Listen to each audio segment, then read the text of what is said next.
Welcome, welcome, welcome. Thank you all for coming during midterm mania this week. Really grateful that you were able to make it. This is Collegium Institute's Annual Humanities Forum, which will be addressing the question, should we continue to promote human existence? I'm Dan Cheeley, the director of Collegium. If you would like to sign up to receive announcements about our regular programs or special events, there is a sign-up sheet circulating from the back, so don't let it surprise you. Right? It's coming around, and some of our regular programs, the Paideia Seminar, Food for Thought, Graduate Fellows Colloquium, other programs. We have a couple special events coming up next month. One is loosely connected to this one, about how to be human, and that'll feature Professor Rosalind Picard, who is the director of MIT's Effective Computing, or AI lab, and one of our Penn Integrates Knowledge professors here, Professor Michael Platt, who is set up at the Med School, School of Arts and Sciences and Psychology, and also the Annenberg School of Communications. And then a few days later, we have another event with small ambitions, asking the question, did liberalism fail? Right? So a question that may have been on the minds of some for a while, but perhaps increasingly so of late. So that is next month. So if you'd like to receive announcements for that, don't hesitate to sign up. Our format today will be as follows. Professor Brague will deliver the keynote lecture, followed by a brief comment from Professor Ake, followed by a question and answer period. During this session, as well as afterwards, if you haven't already, you may feel free to continue to promote human existence by helping yourself with a lunch spread. It's also be available after our program ends, but do note that it will end formally by 1:20, so that no one should be worried about making their 1:30 class. Before introducing our two distinguished speakers, please let me just mention that a few months ago last fall, Professor David Benatar, who is the head of the Department of Philosophy at the University of Cape Town in South Africa, published a series of essays which updated and you might say further popularized his book of a decade earlier, which was entitled Better Never to Have Been. One of these essays played on the 1980s campaign of Nancy Reagan, you may be familiar with, Just Say No to Drugs, but was entitled Kids, Just Say No. Benatar's anti-natalist campaign has picked up increasing steam given the increasing recognition of environmental degradation. A new era in the history of the Earth, moreover that a large community of scientists have labeled the Anthropocene. Benatar concludes his own essay, not, however, with the customary warning that we should all change course in order to avert disaster, but on the contrary, he writes, the question is not whether humans will become extinct, but rather when they will. If the anti-natalist arguments are correct, it would be better, all things being equal, if this happened sooner rather than later. For the sooner it happens, the more suffering and misfortune will be avoided. So the question provoked here is not the technical or technological one about how we save ourselves from destruction, but really the more fundamental metaphysical question of why we should consider human destruction and evil at all. To take up this gauntlet, we are very fortunate to have with us today two philosophers. Professor Stacey Ake will speak second and offer a brief comment on the lecture. Professor Ake is Associate Teaching Professor of Philosophy at Drexel University next door and co-director of Drexel's program in Medical Humanities. She completed her PhD in philosophy first before completing a second PhD in biology, and specializes in ethics, existentialism, semiotics, biosemiotics, population genetics, evolutionary theory, and the philosophy of mind at the intersection of neuroscience and psychology. And we're thrilled to have her with us today. Our keynote speaker, Professor Remi Brague, may be tired, having just arrived from Paris. He is the Emeritus Professor of Medieval and Arabic Philosophy at the University of Paris and holds the Romano Guardini Chair at the Ludwig Maximilian Universität of Munich. He is also a member of the Institut de France in the Academy of Moral and Political Sciences. Among his 20 monographs, published in many languages, the two most recent are The Legitimacy of the Human, which was translated into English and published last December, and Anchors in the Heavens, The Metaphysical Infrastructure of Human Life, which is due out later this spring or perhaps early summer. We'll see. In this millennium. In this millennium, okay. So you might want to buy an advanced copy then. The last time I had the pleasure of hearing Professor Brague speak, he was introduced as, quote, someone who has been plausibly described as the most erudite person alive today. And that was 3.5 years ago. And we know that wisdom increases with age. So I am sure that, like me, you will be anxious to hear what he has brought for us today. So please join me in welcoming Professor Remi Brague.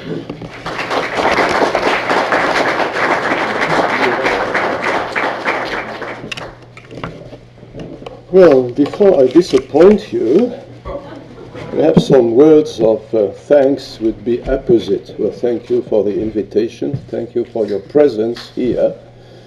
And, well, preferably thank you for your attention, but this might be a wishful thinking. Well, now, in the present talk, I will do almost nothing short of summarizing the results of a small book that I wrote some years ago by the title of Anchors in the Heavens. That's the book that you've just been alluding to. Its English translation should be available now, but we'll have to wait for some time still. I said millennium, but perhaps I was too pessimistic. Let's hope it will be published this century. For the present talk, I chose the title of another book, whose translation was released a matter of 2 months ago, yet it was written after the Anchors and was meant to develop the basic intuition of the earlier one, i.e. the Anchors, by looking at the idea of humanism. That's my central notion in this book, but this book is now available. I'm happy to tell that, although I've never seen any copy of it. But they told me the book has a material existence. Some people have even received it from the publisher. Well, I began with distinguishing several meanings of the word humanism, for the word is fraught with many ambiguities. But I tried not to take for granted that the word humanism should have a positive value in any of those meanings. Hence, that it should be defended against its enemies. I prefer to ask the basic question about the legitimacy of the human and of the humanistic stance that endeavors to promote it. By so doing, I was not yielding to a whim, but rather listening to reasons that compel us to ask the question about the legitimacy of the human. There are 2 sets of such reasons, and I will summarize them as briefly as I can. The first reason that sort of compelled us, that put the bayonet in our back, is that the end of humankind has become possible. Let me remind you of a most elementary distinction between two kinds of possibility. First, there is logical possibility. Whatever is not contradictory is logically possible. Now, the logically possible is an almost shoreless ocean. The most fantastic creatures of fiction swim in it, including an earth on which no human beings would tread. Now there is another, more serious kind of possibility, the real possibility. This latter kind of possibility means that the causes that could bring about a state of affairs are extant, albeit not yet active. They may even never shift from simple ability to act to real action. Now I claim that those causes that could bring about the demise of humankind, those causes are extant. Some of them having been so for ages, or let's say for decades, while some appeared more recently. There are several kinds of causes that could bring about the end of humankind. Some are totally external, like a huge meteorite hitting the earth and destroying every form of life, or a large part of it, probably the most evolved, including the mammals, and in particular the species Homo sapiens, to which we belong or should belong as far as the objective is concerned. Some factors would be partly external, like, for instance, an irresistible epidemic. A hitherto unknown virus might attack human organisms. This cause would be partly external only, because humankind is partly responsible for the emergence of new, more resistant stocks of viruses by mutation in response to antibiotics. On the other hand, there's another dimension to the problem. The global warming, the global warming, if human industrial activity is partly responsible for it, which is rather likely, the global warming could melt the so-called permafrost of Siberia and set free viruses that are sleeping in it, and against which the human body has forgotten how to produce the relevant antibodies. Here, I will restrict myself to mentioning only internal factors, i.e. causes that depend on human beings and that human beings could trigger into action. For we do possess the technical means that could bring about the wiping out of mankind in the form of a self-destruction. There are at least three of them. Atomic weapons, and perhaps still more lethal weapons provided by biology, nanotechnology, and so on. There is devastation of the environment, and there is chemical contraception. The three means by which the earth could get rid of humankind are not to be put on the same level from many points of view. Let me enumerate some of those points of view. To begin with, there is a chronological gap. Those factors did not become effective and, as a consequence, visible at the same time. Since the onset of the industrial age, humans have been releasing wastes into the environment that are difficult for the planet to eliminate, compromising thereby not only our comfort, but also perhaps our very survival.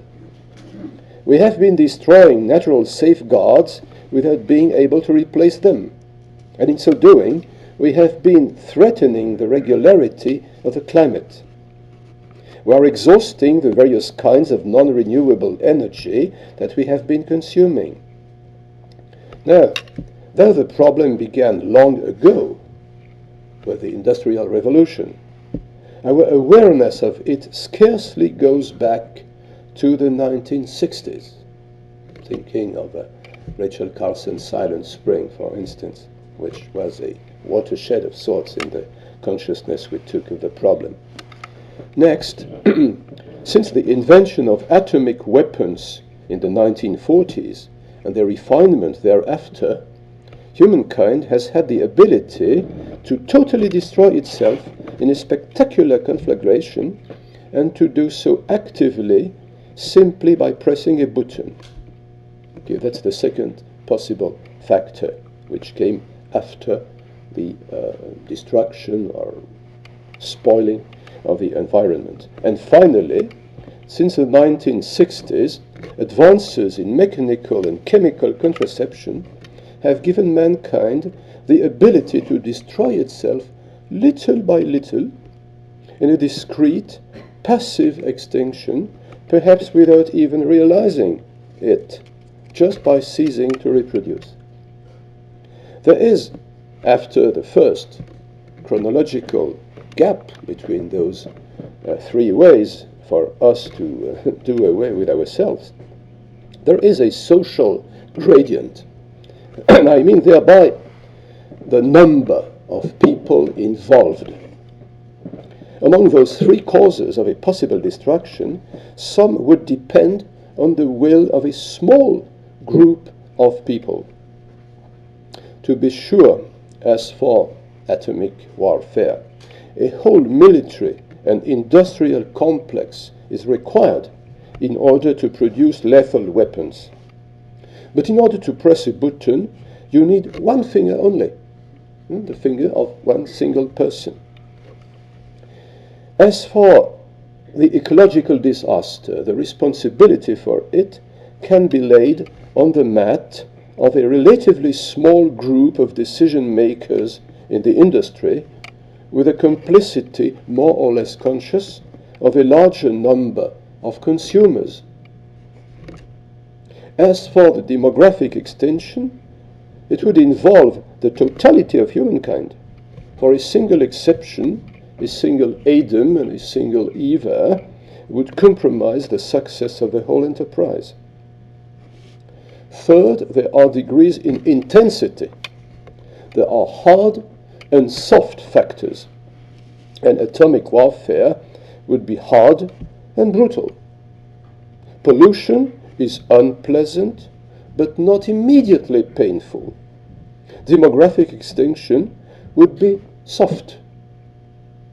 As a consequence, there are sudden events, like an atomic warfare, and situations that set gradually and have consequences in the long run.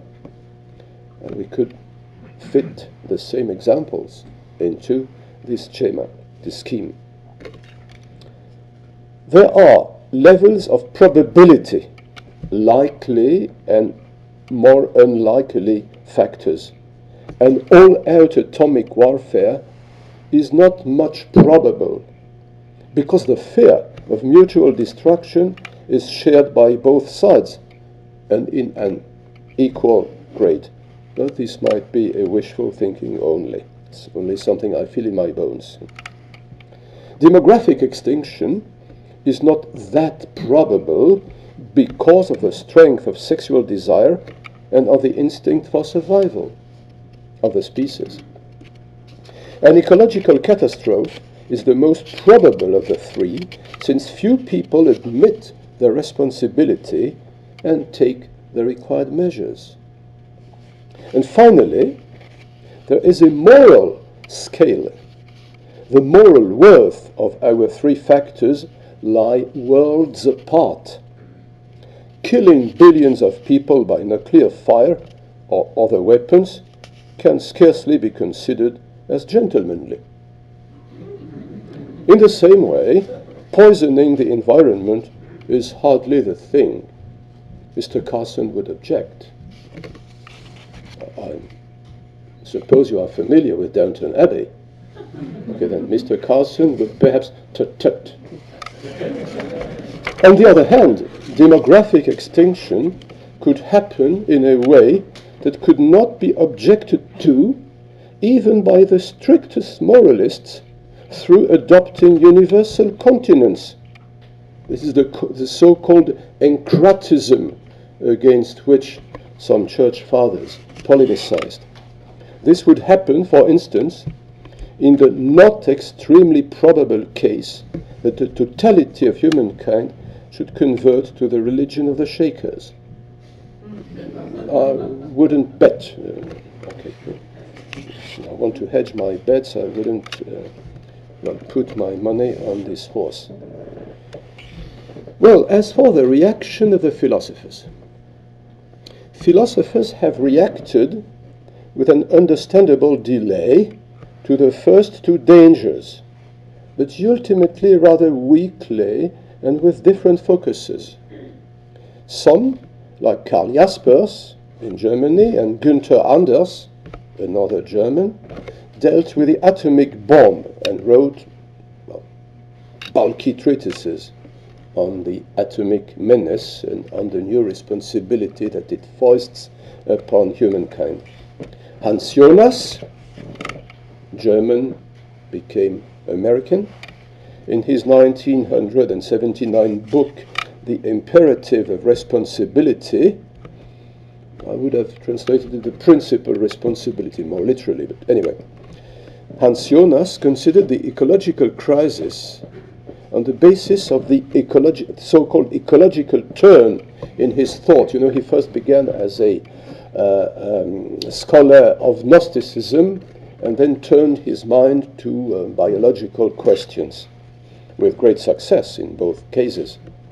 Since then, environmentalism has been a fashionable theme, so much so that it's become a rather hackneyed one by now. The demographic danger has been less fortunate. Some philosophers do consider the duties that the present generation owes to those to come, and they say some very sensible things on the subject. For instance, we should keep the earth clean for the next generations, and so on and so forth. When Hans Jonas looked at the bond between generations, he even took the nursing infant as paradigmatic for the notion of responsibility. The infants, the mewling and puking in his nurse's arms, the infant's very existence amounts to an appeal. It is implies an ought. That's the way how Jonas tried to get off the hook of Hume's distinction. We are not allowed to deduce an ought from an is.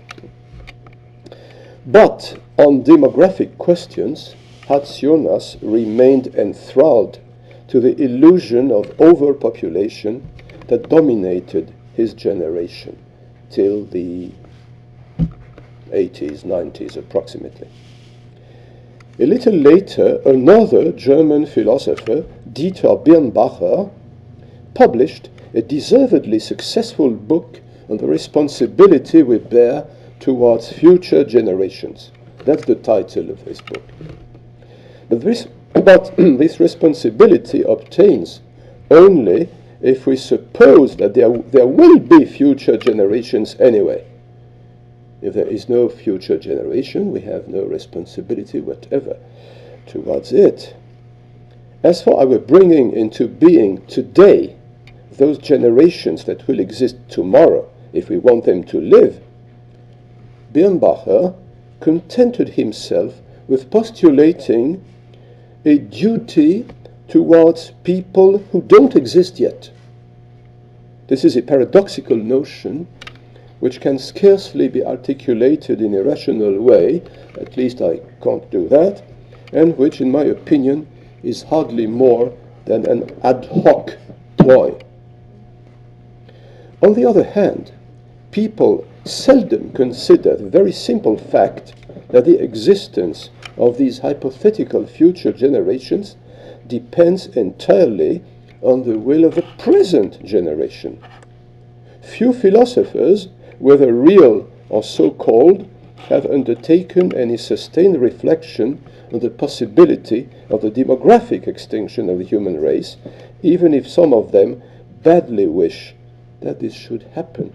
I'm thinking here of still another German philosopher. You'll say that I'm some sort of a German chauvinist, although I'm as French as one could be. I'm thinking of this fellow, the name I forgot for the time being. Well, he studied and teaches in a university, for the most part, English literature, and he translated some important works of British literature, Burton's Anatomy of Melancholy, for instance. Oh gosh, the name doesn't come to my mind again. He is the author of a book by the title in German of Das Untier, something like the monster, some horrible living being. And this horrible living being, well, is man, human beings. And while he intervened in the 80s, more precisely in 1983, you may remember, well, the old folks, the old-timers among you, will remember that in the early 80s there were Soviet rockets in the former Eastern Europe, in Poland and Czech Republic, elsewhere, menacing Western Europe. And the US wanted to, balance the Soviet rockets with the Pershing rockets, the name of those rockets, the middle-range rockets that would be put in Western Europe as, deterrent against the possible Soviet menace. And well, there's a great deal of German philosophers who seized the opportunity for them to give their opinion about whether Western Europe should accept the presence of American rockets or not. Both sides had the same goal. They wanted to preserve, the physical existence of European populations. They said either, okay, we must calm down, we must have a policy of appeasement, to quote the Chamberlain of before the war, by which we should refrain from installing new rockets on European soil and so on. Other ones, had the argument of the balance of forces, the so-called balance of terror. Both sides wanted to preserve human life, with the exception of this German philosopher, whose name I'm still forgetting, Ulrich Horstmann. Sorry. Okay, Ulrich Horstmann pleaded in favor not only of atomic weapons, but in favor of the use, in favor of atomic warfare. The reason was, atomic warfare is some sort of cunning of nature, the cunning of the earth, who, the earth can be considered as a person, who wants to get rid of this troublemaker, man, by wiping it out by some sort of collective suicide out of the surface of the earth. And for this reason, he pleaded for an active use of, he wanted to press the button. This was not only meant to épater le bourgeois, as you say in American too, if I'm not mistaken. Bürgerschreck would be the German. Épater le bourgeois is a French phrase, but you borrowed it, if I'm not mistaken. Okay. It was not only a game he played, and he published several books after that, after the end of this rocket crisis, in order to defend the same view of things, a view of things that resembles very much the one of David Ben Attar, whose outlook you've just been sketching. Back to my text. As for philosophers who reflected on the possibility of a demographic extinction of the human race, I know only one, not a German, but a Frenchman by the name of Christian Godin. Okay, he's almost unknown, and he has no good sense for self-advertisement, and that's a pity. And he claimed that far more than possible, humanity's demographic extinction is probable, not to say downright inevitable. Benatar would go that far, inevitable. He said that's probable.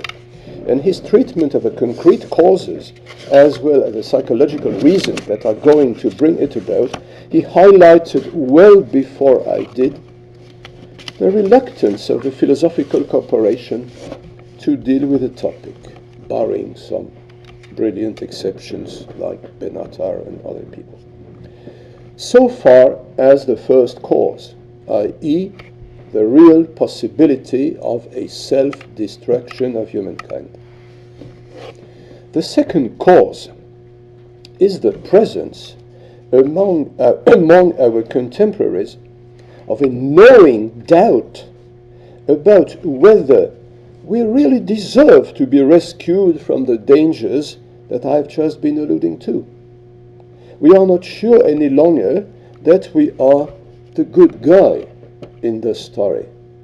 We are not necessarily the blonde girl fettered on the railway, waiting for Zorro to come and help her. Perhaps she deserves to be crushed by the train. First of all, at the beginning of the 17th century, some philosophers, like in England Francis Bacon, or in France our sacred cow Descartes, some philosophers claimed that the goal of human activity should be the mastery of nature, a mastery made possible by the new physical sciences.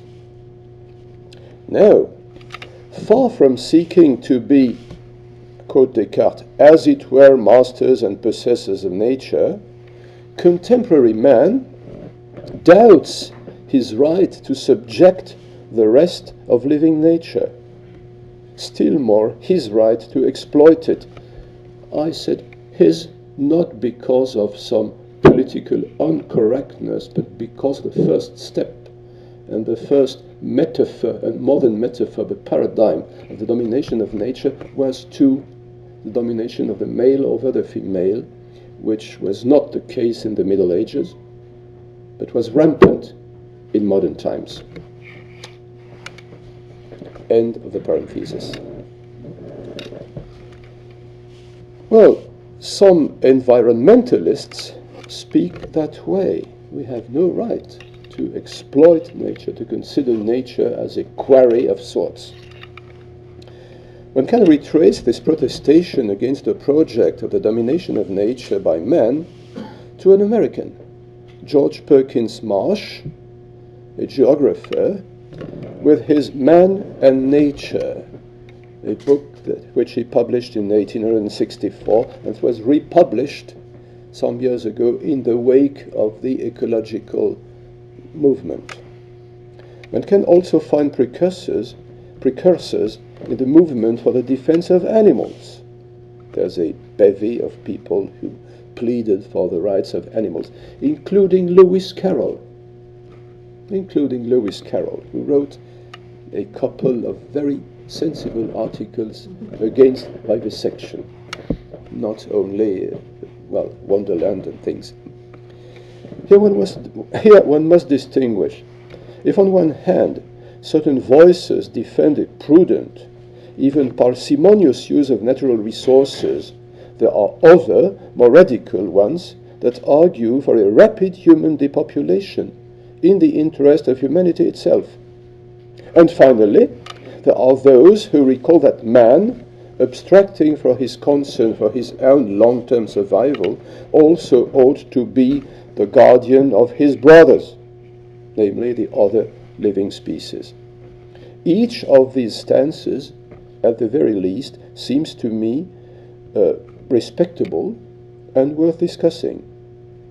But these perspectives easily slide into a second version. The second version is an answer to thoughts that are far earlier than modern times, according to which which emphasized a greater worth of man over against other denizens of the earth. Man has greater cunning as a hunter and a fisher. See Sophocles' first choir of Antigone. Pollata deina kuden anthropo deinoteron pele, and so on. Man is the masterpiece of nature. So Aristotle. Man received a higher dignity that was bestowed upon him by God, who redeemed him by sending the Word, his Son, as Jesus. So Leo the Great and the whole Christian tradition, till tradition which came to a head with treatises on the dignity of man of the 15th century, the first of them being Gianozzo Manetti's De Dignitate Hominis, published in 1453. The date is easy to remember for other reasons.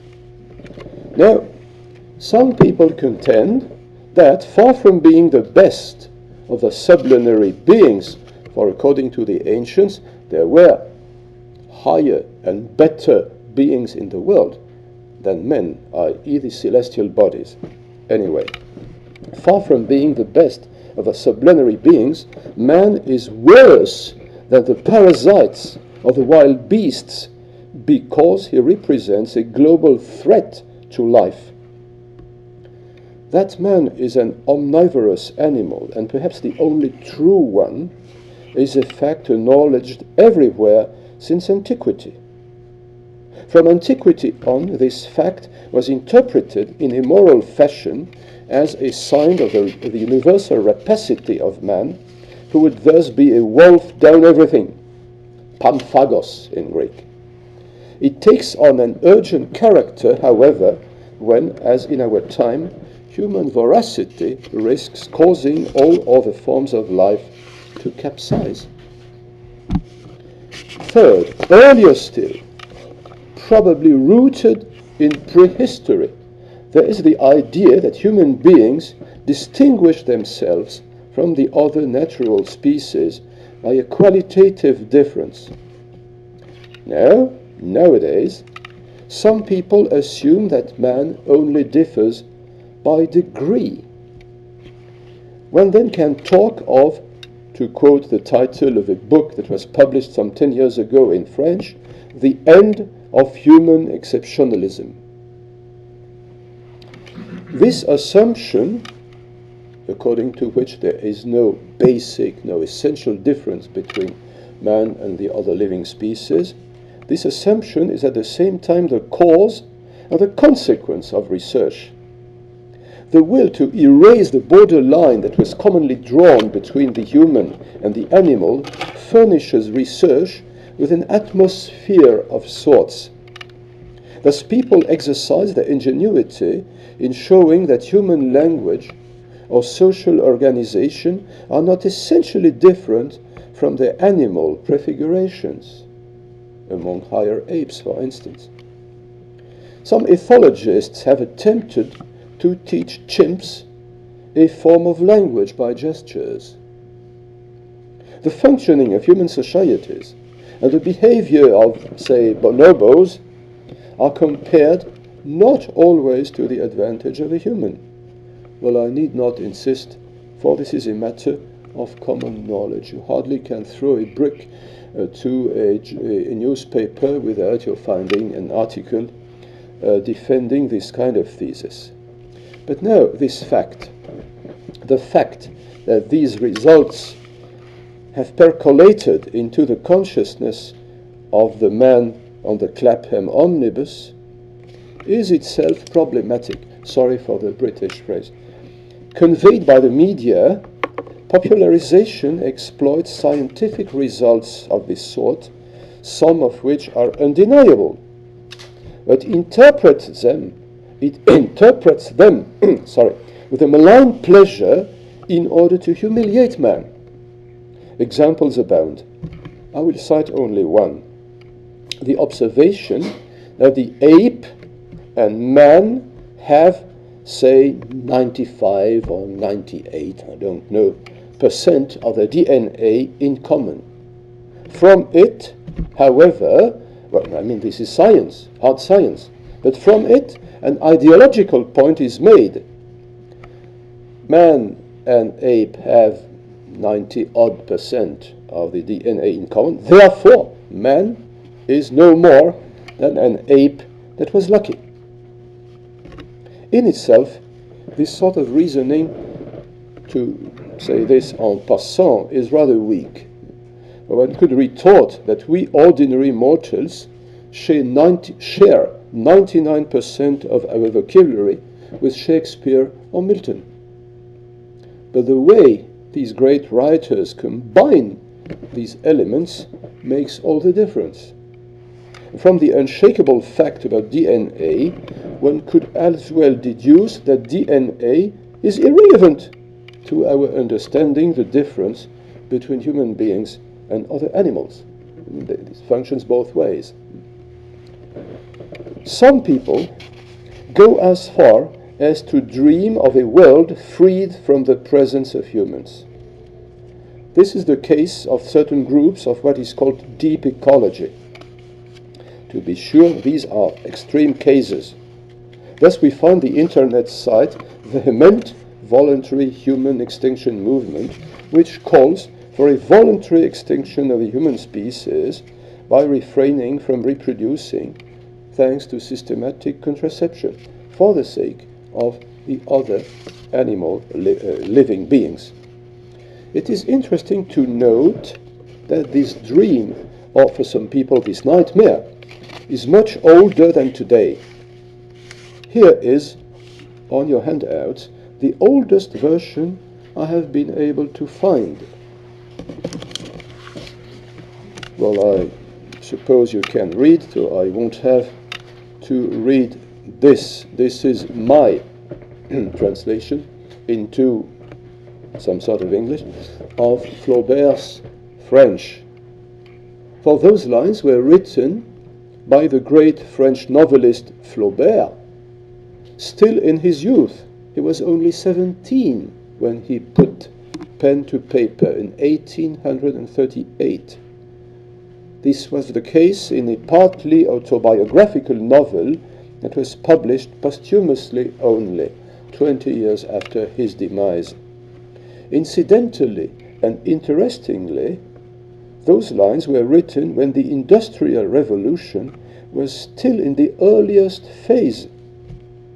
And by the way, that's interesting for me as a person who did research on the concept of humanism. This was written exactly 3 years before the word humanism was coined in its more radical sense, i.e. humanism as being, well, let's say the idea or ideology, if we want to be negative, according to which man is the highest being that is. Man as the supreme being, man in the place of God. Supreme being is, as you know, the way in which some thinkers in the 17th century, some Christian thinkers in the 17th century, like Fénelon, named God, and it was taken over by Robespierre, by the French revolutionary who wanted to introduce a new religion of sorts by the name of Culte de l'être suprême, cult of the supreme being. And now supreme being was taken up by a later French philosopher, Auguste Comte, and according to Comte, the supreme being, that's mankind. Mankind as God. Okay, more recent expressions of this hatred for the human, which will still antedate by far the ecological movement, are not lacking. This is the case in a novel by the German writer Alfred Döblin, for example. The context is a description of the societies that will emerge in the coming centuries in Europe. That's some sort of a utopia or dystopia in this case. The style of the novel is deliberately excessive and typical of the so-called expressionist period of German literature right after the First World War, which made the novel almost unreadable. I consider it was a great merit that I read at least 200 pages of it. And after that, the book dropped from my hands. Well, in Berlin, according to this novel, reigns the first of a series of consuls, a new magistrate. A character complains of the indulgence of the measures he takes. The consul is not radical enough. And you can read what follows. The character who is speaking, recommended castration. Okay, so that the entire earth would get rid of man as a corrupt species. The human species is intrinsically unstable. It destroys, it devours itself. Okay. A few years before, the idea appeared under the pen of another novelist, the Englishman D.H. Lawrence. In the novel Women in Love, published in 1920, Döblin's novel was published in 1924. In Women in Love, a character, the painter Rupert Birkin, utters some pessimistic tirades that culminate in the following formulation: if man was erased, and so on and so forth. The passage is probably inspired by the worldview of Schopenhauer, whose works Lawrence had read some 15 years earlier. All these outbursts remained on the level of fiction, however. What if we shift from what remains a playful banter for aesthetes to a more serious outlook? And now, this is the problem which I wanted to confront. My aim is not to argue in favor of the legitimacy of the existence of the human as a species on the earth, let alone to get a blank check enabling humankind to exploit the planet without restraint. That's why you'll be disappointed. I won't give you arguments in favor of the survival of mankind. I will reason in a totally hypothetical way. I will ask, supposed we should defend humankind, how should we be able to do so? Well, first, I wholeheartedly condone the ecological movement insofar as it strives towards a balanced view of the relationship between human beings and the environment. A balance that could ensure not only the survival of human beings in the long run, but the diversity of living species. As for the heart of the matter, it is not yet decided. For suppose that the existence of a species like humans were a bad thing, we would not be allowed to fight for its survival, but on the contrary, we would have to welcome whatever mechanism could lead to its undoing. If the poisoning of the planet would have as its consequence the disappearance of the human species, it would be quite a good thing in the long run. And I already alluded to this horseman who pleaded in favor of atomic warfare as a means for the planet to get rid of a monstrous species. Supposed demographic extinction could be brought about by more peaceful and harmless means. Who would object? We would then be facing two kinds of suicide. The former involuntary, the latter voluntary. The former indirect, the latter more straightforward. The former would amount to some sort of killing, which is, to quote the title of Dorothy Sayers' novel, an unpleasantness. The latter, i.e. extinction, peaceful extinction, on the other hand, would be clean and wouldn't even leave a corpse behind it. So no detective would be required. What I'm driving at is rather to show that if we want to argue on behalf of the survival of humankind, we will have to shift a higher gear and look for arguments in the realm of metaphysics. By this token, metaphysics would cease to float somewhere in the clouds, a pastime for philosophers only. On the contrary, metaphysics would become a life issue for everybody. So my thesis will be a double one. First, conscious beings alone can judge whether their existence, or for that matter, the existence of anything whatsoever, can be qualified as good or bad. I mean bad as morally evil. Hence, the disappearance of human beings would withdraw the very possibility of a moral judgment on the goodness or badness of this disappearance. Other non-human living beings would certainly thrive after man's last bow. Some would probably disappear, by the way. The cows, for instance, or for that matter, the horses. Carnivorous animals would go on preying on each other as they always did, business as usual. But the survivors after the demise of man, wouldn't even be conscious of their happiness, let alone articulate it in words. I have a second thesis. Those will be my last words. A second thesis which is more important. In order to issue a judgment about the goodness of their existence, human beings must look for a prop outside of themselves. The fulcrum, the Archimedean point, the Pustan, the place to stand, must be looked for outside of the human realm. The image of the lever, Archimedes' lever, was made use of by two famous Christians belonging to different nations and confessions, Saint Teresa of Lisieux and Dietrich Bonhoeffer. Well, you'll be able to read what they told us. It's interesting to note that Bonhoeffer wrote this from its prison. He had been put into jail by the Nazi regime. He was a dissident of sorts.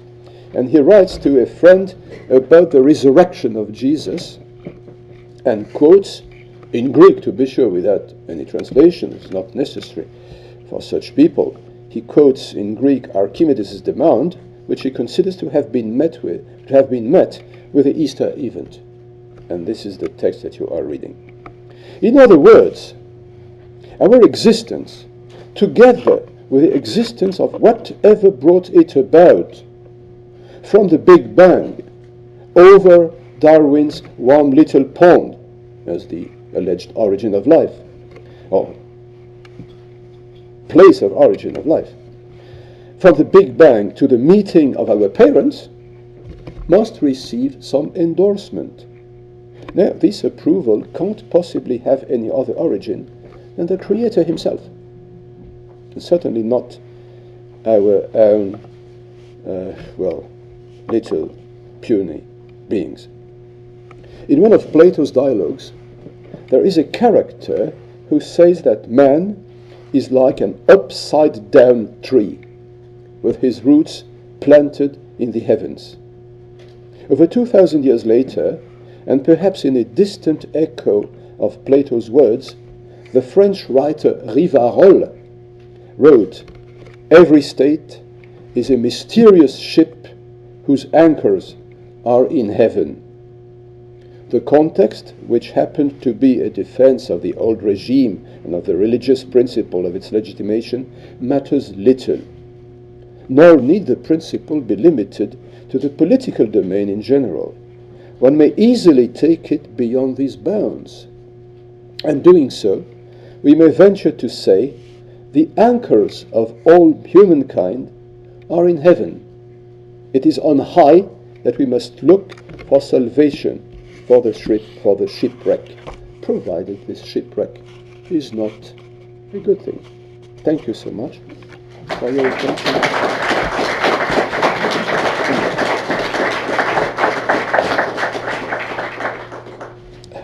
Pardon? Professor Ake offers some comments. Professor Ake? Okay. Shall I get back to my place? No worries. Okay, I'm here. Beg your pardon. Not to worry. I just want to give a disclaimer. This afternoon at 3:30, I'm giving a talk on the origin of morality in animals using the work of Franz de Waal at Drexel, just to counter that little 95%, what does it all have to do with everything? It has to do a lot. But anyway, thank you for your talk. I very much enjoyed listening to it. And it's a topic that often puzzles me and often confuses me. Because the first thing I wonder about this desire to end the human race is whether it's a first world problem, whether it's our lifestyle we're afraid of losing or our lives. I've always had this vision that when we finally drop the big one on each other, the Khalisan Bushmen are going to go, yes, they're gone, right? Because now we're not polluting their land anymore. And I guess I feel as a biologist that there will always be some small group of humans that will go somewhere and we'll lose everything we've gained as civilizations, but I don't know that we'll ever lose human beings, and that's a different issue. So there's a biological resilience. Now, one of the things that we do see right now is a desire to end humanism, or humanity, and I mean this in the transhumanism, post-humanism group of people. So obviously they're disappointed with what human beings are and have become. And I feel a lot of people are disappointed with what human beings are and have become. And what I find interesting is there was a book, I think in the late 80s or early 90s by Walker Percy called The Thanatos Syndrome, about this very problem, that we have a kind of odd death urge. Now, one of the things that is interesting, we will talk about how much we've done in virtue of reason. But if you think of the age of reason, it ended in the reign of terror. There is no actual measure of anything. When you talk about man being the measure of all things, what do you reason against? And I think this is why you are talking about needing something greater to call upon. We're also the only species that kills for pleasure. No other species does this. And when we're not killing other species, we kill one another. So I don't know whether it is simply another step to be wanting to kill ourselves. I don't know that. Also, I think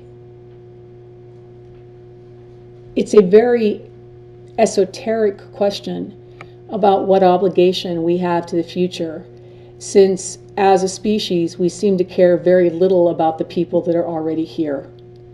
We don't seem to have any charity toward them. The only people I know that have charity toward the future are the Amish, and this is why they don't engage in Social Security, because they feel that would be robbing their grandchildren. So there are people that tangibly have an idea about the future. One of the things, though, I wonder about too, is in our desire to, instead of raising animals to our level, reducing man to quote-unquote their level, is whether we're doing this as a matter of humility or a matter of pride. Because I think that it's not a matter of humility. I don't think these people are being humble. I think these people are very proud of the fact, not of what they're doing, but they're doing it before everybody else. And there's a distinction when things are elite between something that's actually worthwhile and something that's trendy. And that has to be also taken into consideration. I am concerned about the apparent self-hatred, the postmodern self-hatred that humans have. And I think the person that summed it up very well was, strangely enough, G.K. Chesterton. And he said that our problem is not that we're raised up animals, but that we're broken gods, and that we don't know how to measure that. And I think the final thing I'll add is actually something that C.S. Lewis brings up in his book, I Believe the Problem of Pain, which is you're talking about evolution and evolution proceeding.